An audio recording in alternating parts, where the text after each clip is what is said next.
നമസ്കാരം, ഓപ്പൺ ന്യൂസിലേക്ക് സ്വാഗതം. ഇന്നത്തെ പ്രധാന വാർത്തകളിലേക്ക്. ചുങ്കക്കുന്നിൽ സ്കൂട്ടർ ബസ്സുമായി കൂട്ടിയിടിച്ച് ഒരാൾ മരിച്ചു. കൊട്ടിയൂർ സ്വദേശി തുരുത്തിയിൽ ബിനോയിയാണ് മരിച്ചത്. 51 വയസ്സായിരുന്നു. അടയ്ക്കാത്തോട് മോസ്കോയിൽ വളർത്തുനായയെ പുലി പിടിച്ച സംഭവത്തിൽ വനം വകുപ്പ് ക്യാമറകൾ സ്ഥാപിച്ചു. മുഖ്യമന്ത്രിയെ ഇന്ന് പ്രഖ്യാപിച്ചേക്കില്ല. കടുംപിടുത്തം തുടർന്ന് ചെന്നിത്തലയും സതീശനും വേണുഗോപാലും. തമിഴ്നാട്ടിൽ വിജയ് സർക്കാരിന്റെ വിശ്വാസ വോട്ടെടുപ്പ് മറ്റന്നാൾ. പുതിയ അംഗങ്ങളുടെ സത്യപ്രതിജ്ഞ ഇന്ന്. കേളകത്ത് ഇരട്ടത്തോട്ടിൽ യുവതിയെ മരിച്ച നിലയിൽ കണ്ടെത്തി.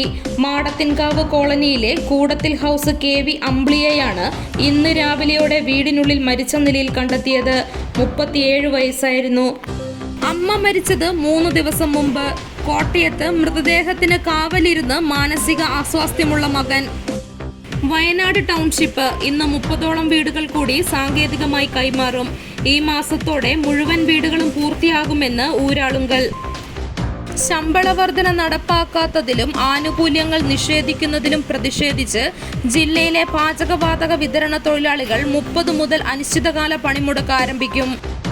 പിടിവീണത് UPI പേയ്മെന്റ് ട്രാക്ക് ചെയ്ത്.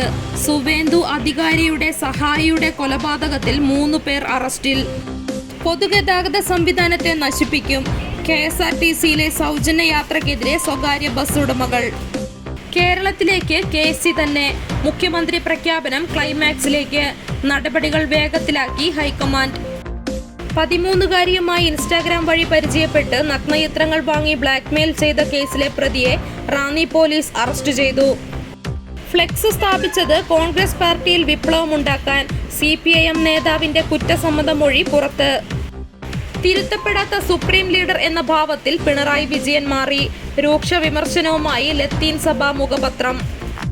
കൊച്ചി അങ്കമാലിയിൽ ആളില്ലാത്ത നേരം നോക്കി മാനസിക വെല്ലുവിളി നേരിടുന്ന 16കാരിയെ വീട്ടിൽ കയറി പീഡിപ്പിച്ചു.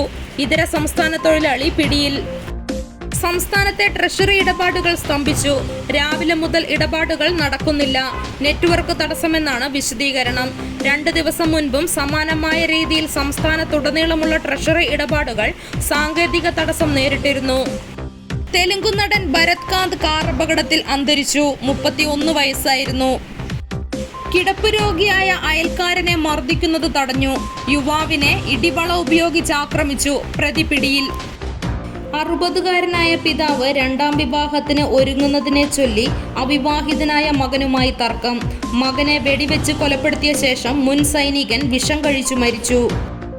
കേളകം വെള്ളൂന്നിയിലെ ഗോപി പെരുന്നാമ്പറമ്പിൽ നിര്യാതനായി. 76 വയസ്സായിരുന്നു. തോലമ്പ്രയിലെ നെല്ലിക്ക ഉത്തമൻ നിര്യാതനായി. 76 വയസ്സായിരുന്നു. കാക്കയങ്ങാട് പാലക്കുന്നിലെ KP നാരായണിയമ്മ നിര്യാതയായി. 82 വയസ്സായിരുന്നു. ഇന്നത്തെ സ്വർണം വെള്ളി നിരക്കുകൾ.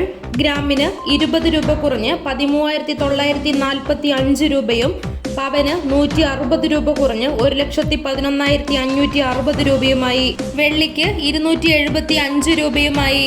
കേളകത്തെ ഇന്നത്തെ വില നിലവാരം. റബ്ബർ 257, ലോട്ട് 242, ഒട്ടുപാൽ 150, കുരുമുളക് 680, അടയ്ക്ക 400, കശുവണ്ടി 132, തേങ്ങ 45, കാപ്പിക്കുരു 200, ചിരട്ടപ്പാൽ 140, കൊക്കോ 95. ഇതോടുകൂടി ഇന്നത്തെ വാർത്താ ബുള്ളറ്റിൻ അവസാനിച്ചു. നന്ദി.